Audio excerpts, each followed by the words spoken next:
Então, quando eu saí, eu não pude levar ninguém da Tupi comigo. Eu não levei o Moacir Franco, eu não levei o Daniel Filho, eu não levei o Chico Anísio, não levei a Bibi, não levei ninguém. Eu fui para a Globo sozinho, porque a Globo não tinha dinheiro. A Globo estava vindo da falência da primeira experiência que ela fez. O primeiro dinheirinho que eu tive não dava para contratar o Chico, mas dava para pagar para ele fazer um especialzinho uma vez por mês. Não, eu falava muito com ele. Ele sempre me ligava: Boni, quando é que a gente vai para aí? Eu digo: pô, pera um bocadinho. Então, não tem dinheiro, pô. Então, não tem dinheiro. Chico Anísio é um desses caras que, putz, cara, eu não vou ter oportunidade de trocar uma ideia com ele. E você, pela história que tem contada ali, com um final meio triste, inclusive, eu não sei se eu quero tocar na parte do final, mas, cara, me descreve o Chico assim, por que ele era tão fascinante? O que nele? O que fez o Chico, cara? De quem tava lá com ele? Sério. Quando você conhecia ele, tinha 24 anos, né? Alguma coisa assim? Eu conheci o Chico. Eu conheci o Chico, foi 57, eu tinha 22 anos. Então, me conta um pouco sobre como era. Como é que era o ego, inclusive, desses caras? Da Dercy? Como é que era? Quem me apresentou o Chico Anísio foi o Haroldo Barbosa. Nós fazíamos o Divertimentos, que era escrito pelo Haroldo e pelo Sérgio Porto. Nós tínhamos aqui um representante, nós tínhamos lá no Rio de Janeiro um representante que era o Henrique Forés, simplesmente considerado um almirante, a maior patente do rádio. Ele era o nosso funcionário de supervisão dos programas. E um dia o Henrique me ligou, o almirante, disse: Boni, vem para cá, porque o Haroldo quer estrear um quadro novo. Eu digo: o quadro novo é o que o Chico vai fazer? Eu disse: que Chico? Chico Anísio, vai ser uma escolinha para o professor Raimundo. Vai estrear no Divertimentos. Vem para cá que ele quer te apresentar o Chico Anísio. Eu fui para lá, para Marinque Veiga. Tem uma foto até desse momento no livro aí. Então, o Haroldo me apresentou o Chico. O Chico, nós tínhamos praticamente a mesma idade. E depois do programa, nós fomos tomar um chopp na Galeria Cruzeiro, onde fazia a volta do bonde da Avenida Rio Branco. E só quem falou foi o Chico Anísio.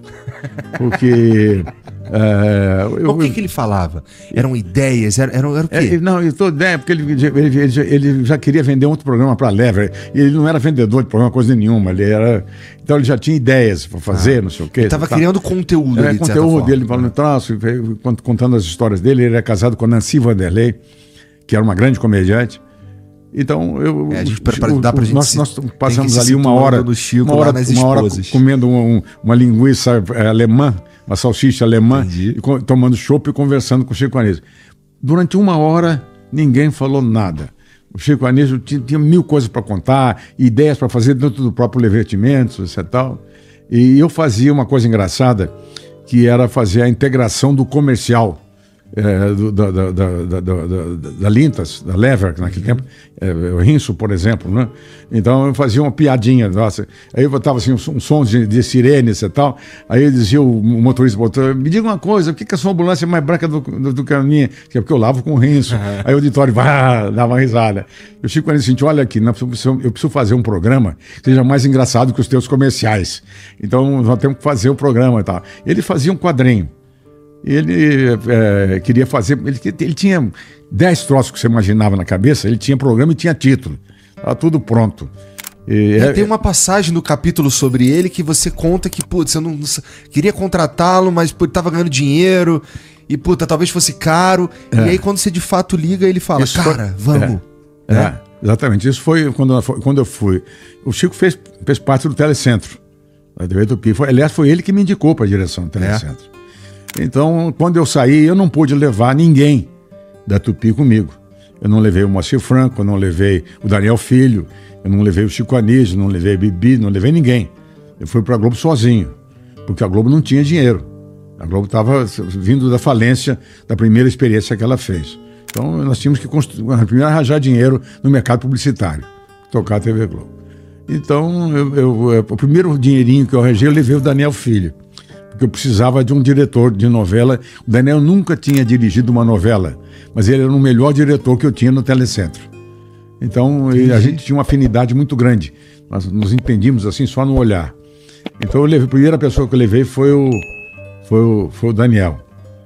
E fomos tocando o negócio, ele foi mexendo nas novelas e alterando, até que nós tiramos a Glória Magadã para fora, que ela era a rainha da novela da TV Globo, contratada pelo Walter. Mas aí é o seguinte, nós fomos buscando o primeiro dinheirinho que eu tive, não dava para contratar o Chico, mas dava para pagar para ele fazer um especialzinho uma vez por mês. Então, ele veio fazer. Mas tu queria mais. É? Mas tu queria mais uma vez por mês? Eu queria mais, eu queria semanal, mas eu não tinha como pagar para ele. Ele tinha saído da TV Tupi e estava fazendo excursões pelo Brasil, ganhando dinheiro fazendo teatro. Ele estava fora da televisão. Aí conseguimos lá aumentar. Mas ele queria estar na TV, não é? Ele queria Depois estar, você descobriu que ele queria estar na TV, não é? Não, eu falava muito com ele. É.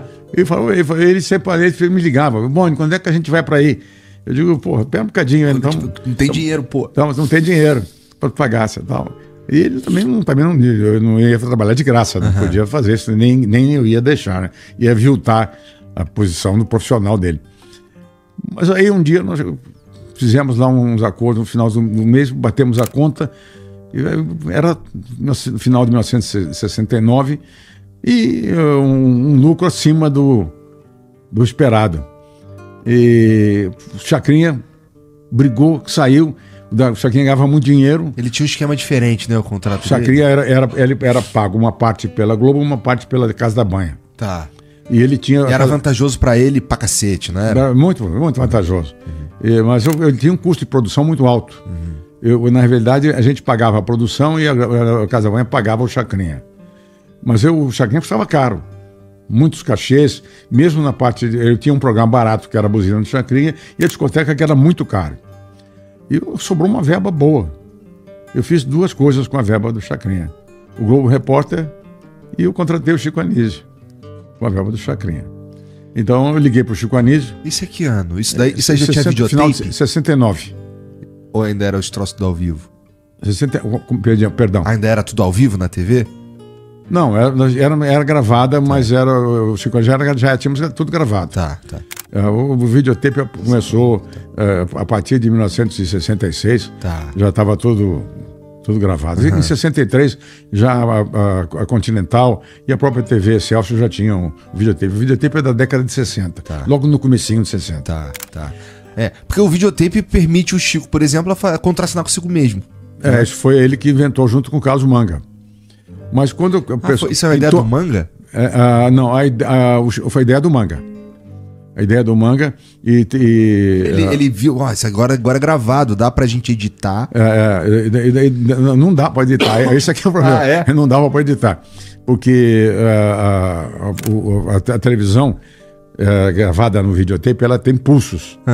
Então você tem que, para não pular a imagem, não existia essa montagem, nem lá fora nos Estados Unidos, essa montagem.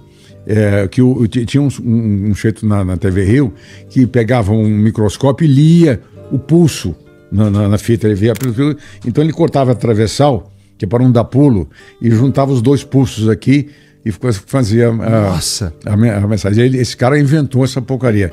Mais tarde os americanos inventaram um negócio chamado splicer, que era a possibilidade de você colocar com uma alavanca e ela já vinha com a fitinha em cima e colava a fitinha em cima e não tinha mais problema nenhum. Mas vocês tiveram que inventar um jeito... Antes de ver onde é, foi o Marcelo. Entendi. Foi o Marcelo que inventou essa porcaria de cortar com gilete. Então, devia dar uma trabalheira isso aí, né? Dava uma trabalheira, e deu certo. E depois, logo depois, um ano depois, já apareceu o Splicer americano e depois foi tudo pro lixo, porque apareceu a edição eletrônica e depois foi pro lixo, porque apareceu a edição da tecnologia de informação, né? Então morreu todo esse negócio. É interessante que assim, as coisas começaram com ao vivo, só tinha ao vivo era a única possibilidade, né? Era a única possibilidade. Aí veio o videotape e tal, e assim, mas pelo menos assim, no que eu faço aqui, as pessoas se conectam muito mais se for ao vivo, cara. Se eu colocar uma parada gravada aqui, as coisas não vai tão bem, sabia? É, né? É sempre ao vivo. Engraçado. O ao vivo, eu não sei, tem um lance de qualquer coisa pode A acontecer. televisão acabou com essa história do que é ao vivo do que é gravado. Então, aquilo que é gravado é mais elaborado, que é editado, esse tal, e na televisão, o ao vivo funciona. Mas não há nenhuma vantagem em relação do vídeo e em relação da gravação. Especialmente hoje, você tem recursos de edição fantásticos, né? Você pode produzir coisas extraordinárias. Mas só para terminar, o Chico, eu liguei para o Chico. Te cortei. Liguei para o Chico. Ele estava em Recife. Ô Chico, eu tenho dinheiro para te contratar. Pode vir aqui. Por cá. Ele falou assim, não, tá tudo bem. Agora me dá um valor. Diz aí quanto é que é. Ô Boni, o negócio é o seguinte, fala uma coisa só. Pega o contrato, bota o valor, bota o que eu tenho que fazer e assina. Assina pela TV Globo e assina por mim também. Também um contrato em branco vale. Ele sabia exatamente o que ele queria fazer. Ele sabia exatamente o que ele queria fazer e ele sabia quanto mais ou menos eu devia pagar para ele. Mas ele não me deu preço nenhum. Então eu estou louco para ir para fazer, vem para cá. E ele chegou e assim, como era trabalhar com ele era... Você precisava interferir em algum processo ou era tudo sair da cabeça do Chico? Não, saía da cabeça do Chico, mas evidente a gente conversava. Vamos fazer isso, vamos fazer aquilo, agora isso, porque havia a questão estratégica, né? O conteúdo era do Chico, mas a estratégia era da gente para poder ver qual é o quadro que vai, como é que nós vamos fazer, se vai ser o Chico City, ou vai ser o Chico Show, ou se vai ser o Chico Anísio só. Então a gente tinha que conversar sobre esses assuntos. Mas a minha relação com o Chico Anísio, talvez para a gente ter conhecido muito antes da televisão, era excelente. O Chico Anísio me disse, eu tenho isso gravado, assim, eu tenho 5 pessoas na minha mão que são meus amigos, você é uma delas. Então eu tenho muito orgulho disso aí, eu tenho isso gravado, ele dizendo em vídeo. Legal. Essa coisa. Então eu era muito amigo do Chico. Outra coisa que ele também fez no último livro que eu tinha anterior, eu pedi para ele escrever uma frase para o teu livro. Ele botou, o Boni só não fez o que não quis. ele é muito inteligente, muito generoso. Mas, aí verdade? Tu só não fez o que não quis? Não é verdade. Eu quero fazer muita coisa. Isso é o eufemismo do Chico. Mas é interessante porque eu consigo entender o que ele quis dizer, né? De fato, assim, tem muita coisa, a maneira como a comunicação se forma, ou como o estado que a comunicação no Brasil tem, muito a tua mão. Então, por isso pra mim é maneiro demais estar conversando contigo e entender um pouco melhor como foi tudo isso daí.